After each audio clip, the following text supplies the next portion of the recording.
All right, here we are for round number 1. We would like to play first, thank you. Yeah, this looks sweet as hell. Yeah, this hand is actually just awesome.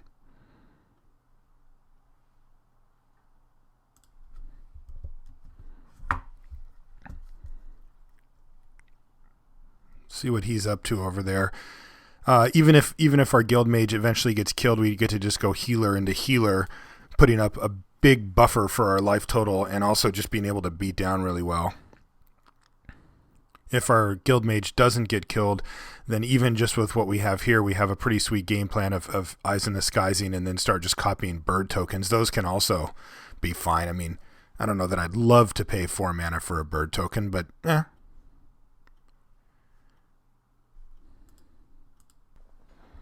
Alright, looks like he's led off with a swamp.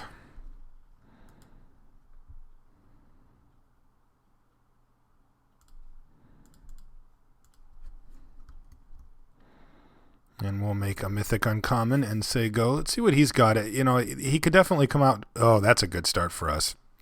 I mean, he could come out, fix that pretty quickly, but the fact that he's not doing anything here is nice. You know, something like Gorehouse Chainwalker or something like that would be pretty annoying because eventually he can get us with it, but we're just going to slam a healer and battle.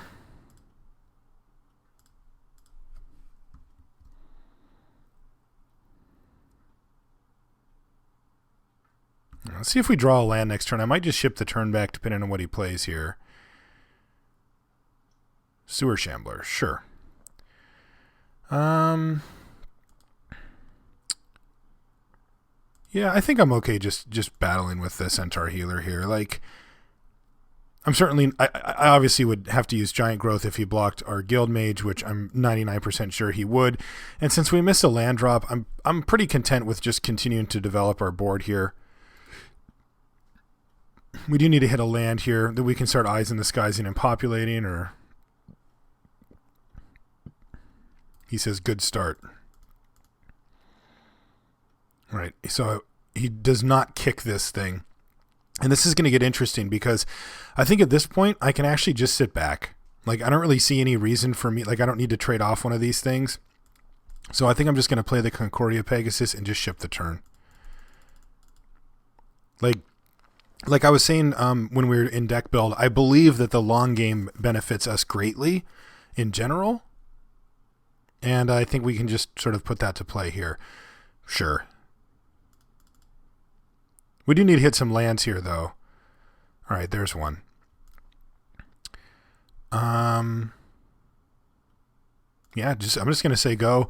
I'm gonna Eyes in the Skies on the end step if he doesn't do anything, and we're just gonna start making birds.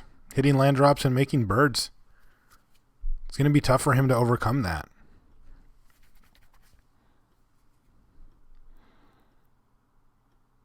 Once we hit Courser's Accord mana, then things just get stupid. We're at 26 life here, so we're not really in any danger.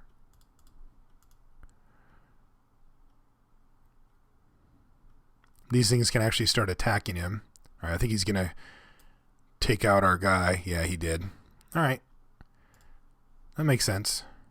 I mean, it sucks, but it makes sense. Hey! What's better than having to pay 4 mana to make a bird token? Paying nothing. Do it.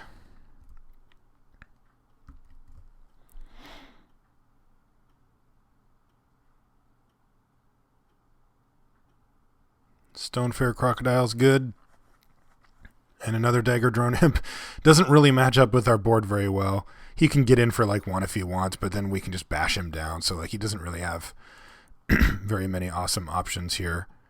Yeah, I'm just going to take this. Normally I would just trade off and not take any damage, but he is looking to, he's got 1, 2, 3, 4, 5. Well, he's still a few turns away. He wants to put this on a Dagger Drone Imp. I want to get him with this when he does it. That makes it a 4/4, but then I can just Concordia Pegasus as well. Yeah, sure. You got it. Because he's tapped out now, I know that I'm not going to lose my guy. All right, and we even draw a Keening Apparition just in case he has like a stab wound or something, I guess. Okay, so I guess we can just keep battling here. I also like Keening Apparition because it blocks this Stonefair Crocodile, which is nice.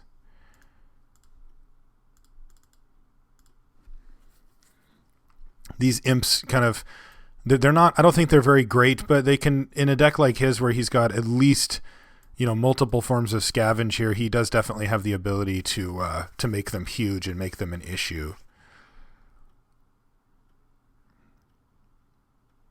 He only has 6 mana though, so he can't. Interesting. Can I destroy this yet?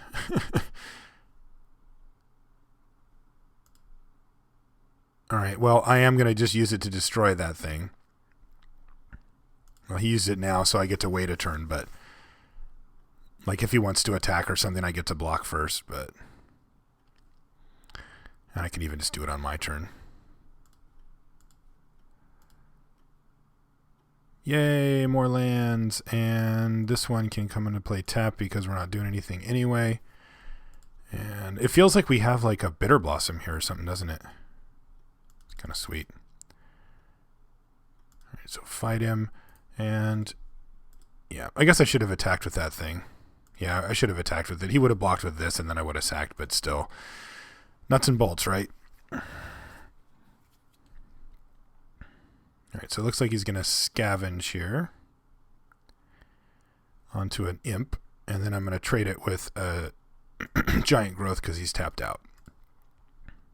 Not even trade it. Well, I'm going to trade my giant growth for his imp, yeah. Alright, so block.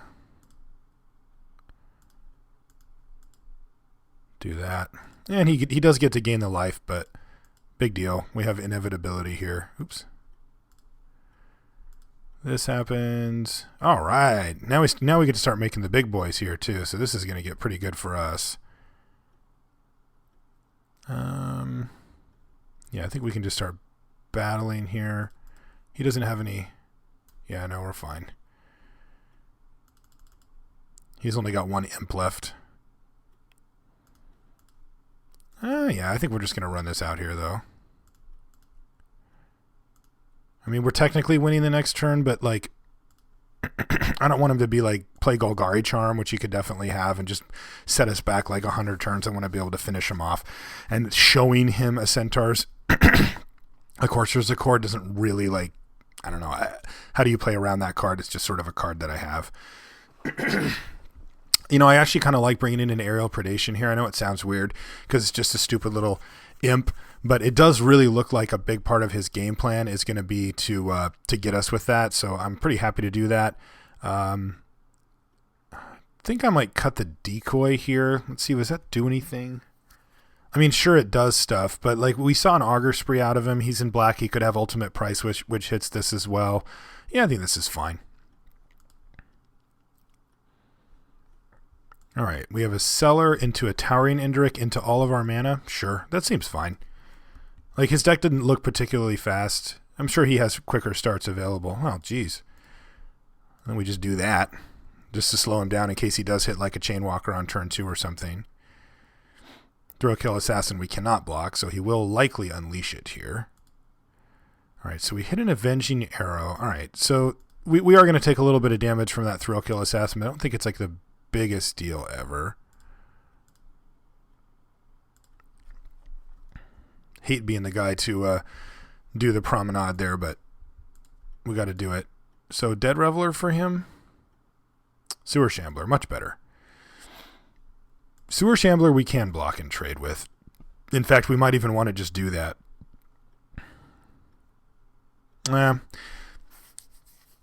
Yeah, I think I'm just going to battle here. If he blocks, I think I'm okay with that.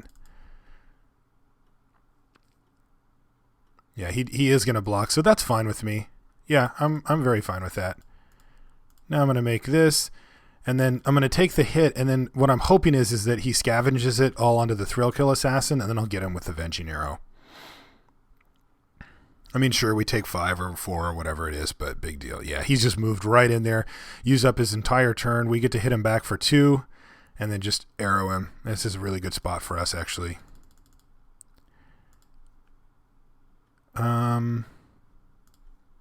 I'm just going to say go. I really want to keep developing my board, but I think just killing this thrill kill is like more important. This is also why Avenging Arrow is pretty subpar.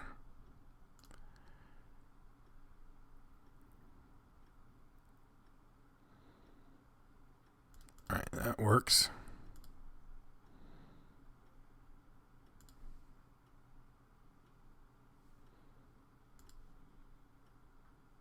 Ooh, that's a good one.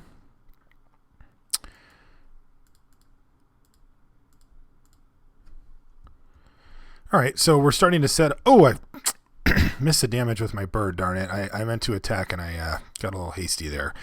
So we'll see if that ends up mattering. But we're starting to set up a sweet situation with this Courser's Accord, because, yeah, this Looseway Scorpion will trade off for 1, but, not that big of a deal. All right, he has Stab Wounded here. Now, that is going to be a big deal. Yeah, that's going to actually start getting us pretty good here. All right, so we do need to start the beatdown process here.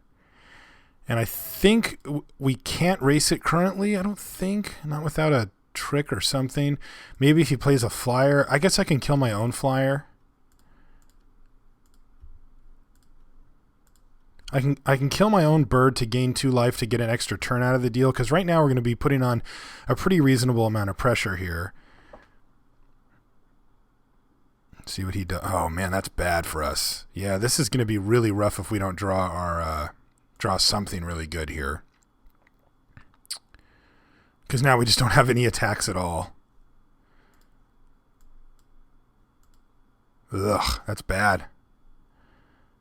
Help! Stab Wound is killing us.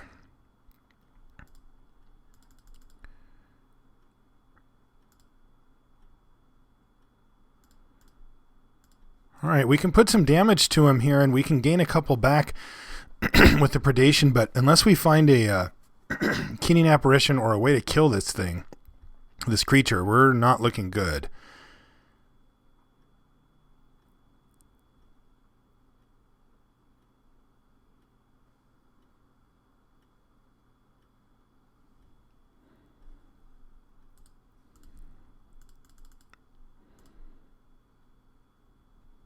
So let's make another token. I wonder if I should just save that. Because if I do draw my Wrath, then that also gets me out of it, but I don't have any plan to recover.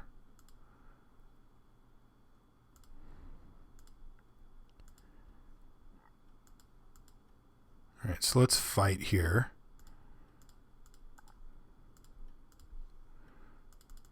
These guys. He's got something.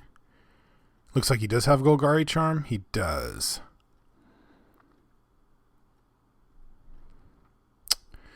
Alright, so this is my only chance to use this while I still have a flyer. It's going to die anyway. So this buys us 1 extra draw step, which is pretty good.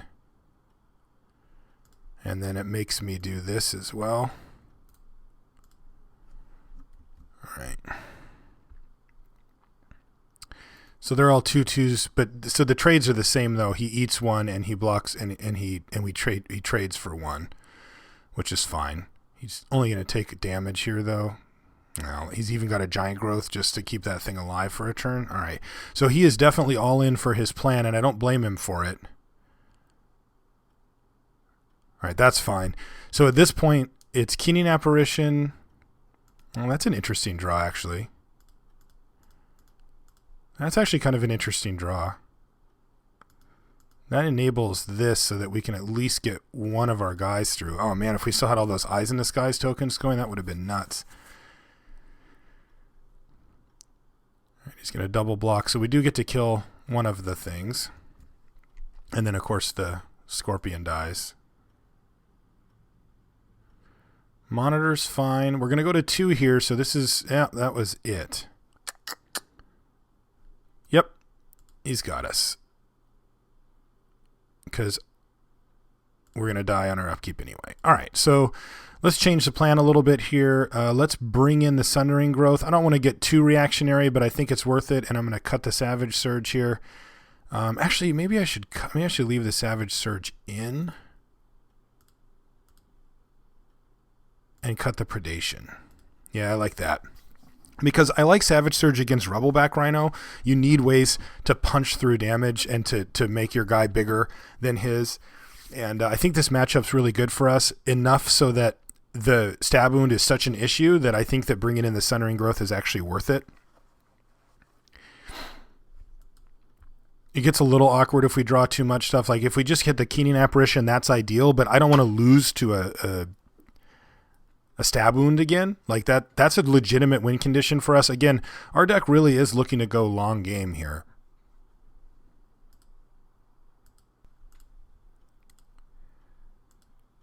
All right, we got a mulligan this one. I'm going to keep this one, though.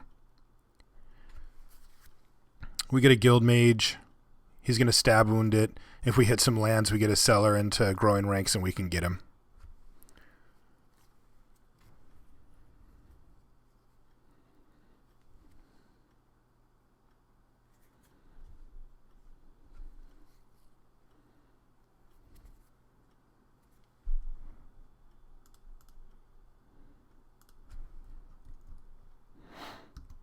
All right. Lands. Yes. Guild Mage, you go.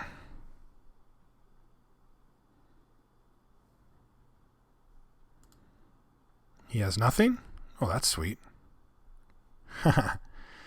Twins. But I'm just going to use up my mana and play the Seller here. This also means that if I do hit a land next turn, then we can Eyes in the Skies and make a bunch of birds. All right, he's got Grizzly, Salvage, and he is going to take either an Imp, a Swamp, a Scorpion, or a Rhino. Probably just going to take an Imp. Although now that he sees the bird token out there, that Imp probably looks a lot worse. He can Scorpion onto it, though. So that's a play. Make this a little bigger for you guys. He is going to be binning his Underworld connections, which is sweet. Yeah, he took the Imp. That's fine. Again, if he wants to try to go long game, that's good for me.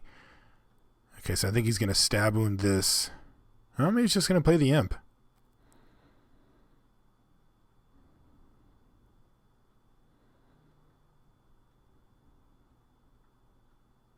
He's thinking. If he stab wounds it, and because he doesn't want to. He doesn't want me to hit a land. Are you just going to play a Stonefair Crocodile? That seems good for me. Land. Judgment, not a land. Like very far from a land, in fact. Thankfully, we do have a play this turn with Guild Mage. Number 2. I don't see any reason running them out against running them out like this. He basically has to 1-for-1 against them, so. Yeah, that was fun. No, this guy's getting in. You, sir, have successfully attacked. There's no way he can use up his whole turn.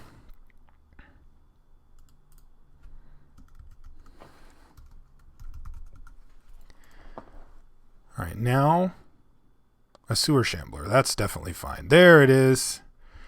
And I am going to actually just slam Growing Ranks here. I am going to just attack with my bird still. I'll trade off the Seller of Songbirds for the Sewer Shambler.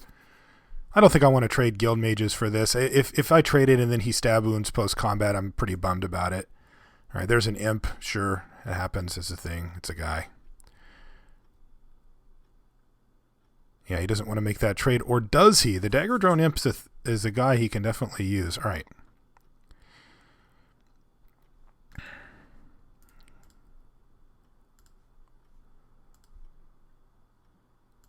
All right, so now we have backup protection from what's it called, which is good. And I think I can just attack with this guy and ship the turn back. I guess I could have attacked with the Seller, but I think I'd rather still just keep the Seller up to trade here. I want to keep as many birds around as I can. All right, he's hit his 4th mana. We could be settling in for a bit of a long game here. If he decides to scavenge the Scorpion onto his Imp, then I have to start blocking or doing things weird. Actually, it'd only be a 3/3. Nah, I'd probably just Eyes in the Skies. it risks, I wouldn't call it a blowout, but it risks a setback from giant growth, but so it goes.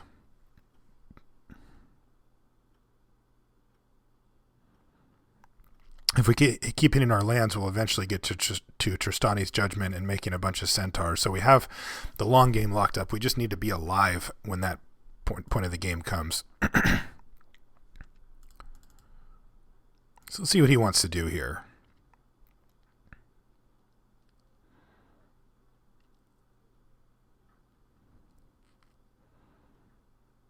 Interesting. Looks like he wants to attack with both. No, just the Stonefair Crocodile.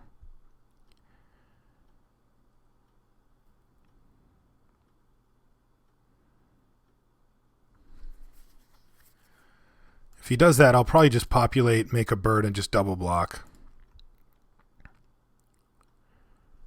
With this and the other thing, probably. Yeah, I'm just going to do that.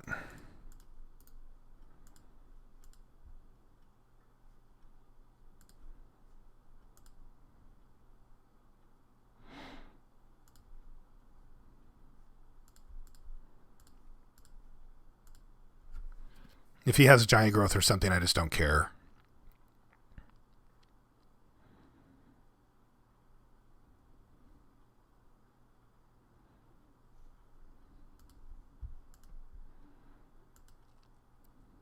If he gives it lifelink, then I'm actually just actively happy because that was his entire turn, basically. So, yeah, this is actually a fine spot for us, I think.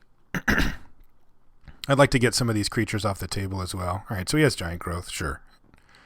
You going to gain 6? Yeah, all right, so that's great for us, really. Like, as long as we're not taking any damage, it just doesn't really matter. Because we've got just more birds and stuff coming. We just really need to keep hitting our land drops. Knightly Valor's a good one, too. That'll be sweet once we hit a second land. We can start making knights, and then we can even Sundering Growth a Knightly Valor if it becomes less relevant for whatever reason. All right, I am just going to ship the turn back here. I just don't feel like right now that there's any really great gain for me to start beating him down. I just need to stay alive long enough to hit a couple more lands, make a knight, start growing ranks knights tokens every turn, and then the game is just done. Especially because the knight tokens are more resilient, because he does have Golgari Charms in his deck, and that's kind of annoying.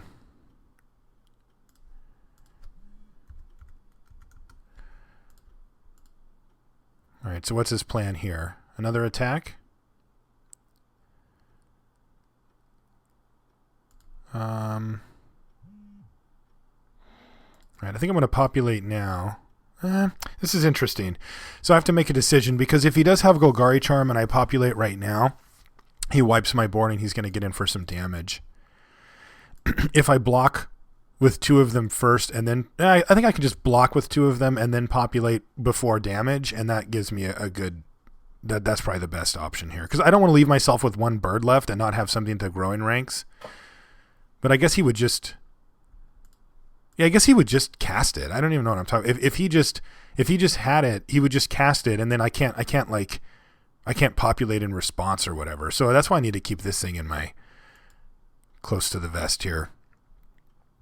And then I'm gonna populate, make a bird. Sweet! I just got to trade off a card for nothing. I like that. All right, so he's going to put this on this thing, but I've just got more birds coming, man. This isn't going to stop, buddy. More birds are coming. Land? Land me? Land sauce? Yeah. All right, so let's battle with this bird token here.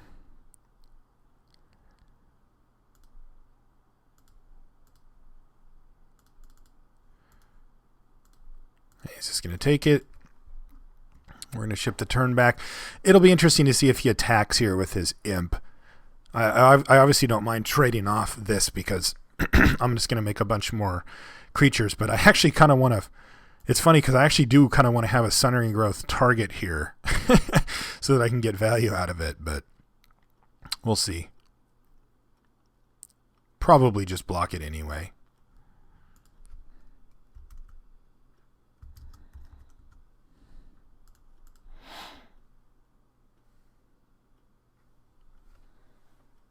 Just got my iPhone 5 in the mail. It's pretty sweet.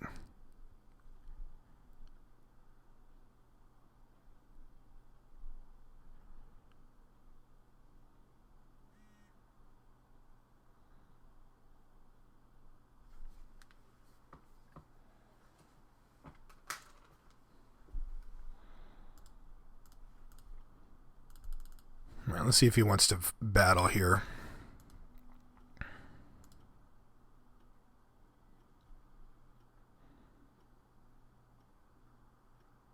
Yep, I'm going to block.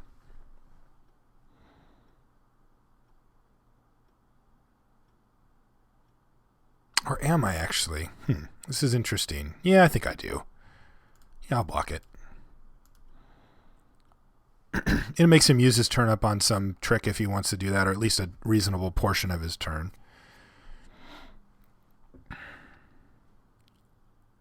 Because if we hit another land, then it's Centaur time.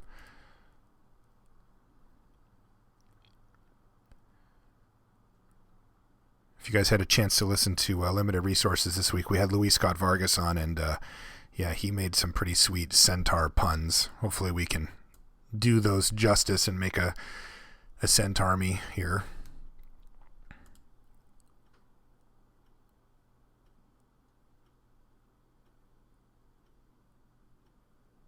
So he's going to pump this thing up somehow, let it survive, and we're going to hit a land and start making centaurs, start populating centaurs, and have the backup plan of not losing outright to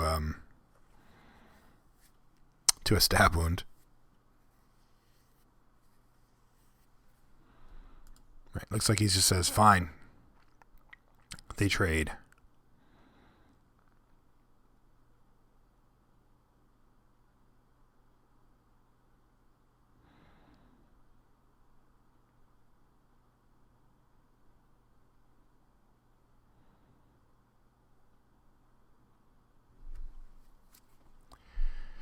All right, he's thinking again. He's got something that costs 4 mana, maybe even 5.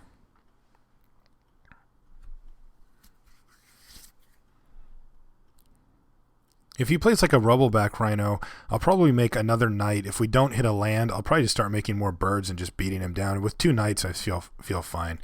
All right, so he's got a stab wound. Yeah, that's a reasonable play. I mean, we still get to... Again, I think one of the things about growing ranks is that, you have to remember you need something to populate, and that's kind of the key. Is that you just need something to keep populating. All right, I could just... I'm going to stay patient here. I was going to say I could just Tristani's Judgment this thing and just beat him down for a bunch, but I don't really need to, so I'm just going to sit back. Ship the turn back. I'm going to make a centaur... Growing ranks the centaur, populate a centaur, and just Centaurmageddon this guy. Corpsejack Menace, that's a good one. It's cute.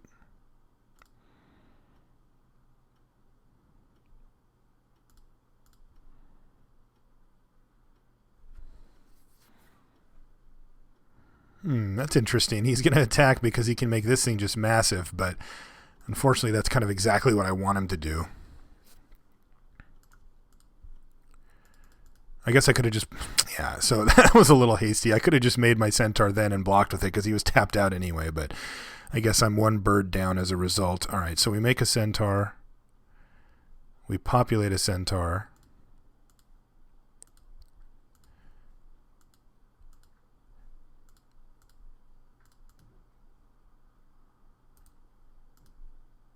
Populate a centaur. Battle.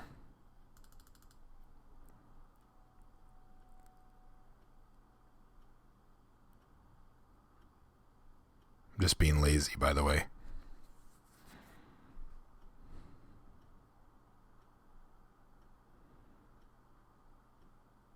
He's still at 19, so we got a little bit of work to do here, but I feel like we have some inevitability going.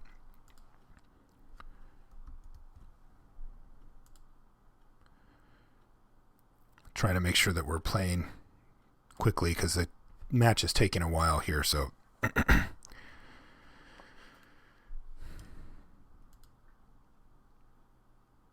All right, he decided just to concede. All right, so let's move on to the second round here. I think our deck looks good. We have a good feel for where we're trying to go with it, and I think that kind of that match sort of showed, what we're weak to or what we don't want to happen, which is them having some type of inevitability that builds up over time, because that's what we have, although it happens fairly slowly. All right, we'll see you guys in the second round.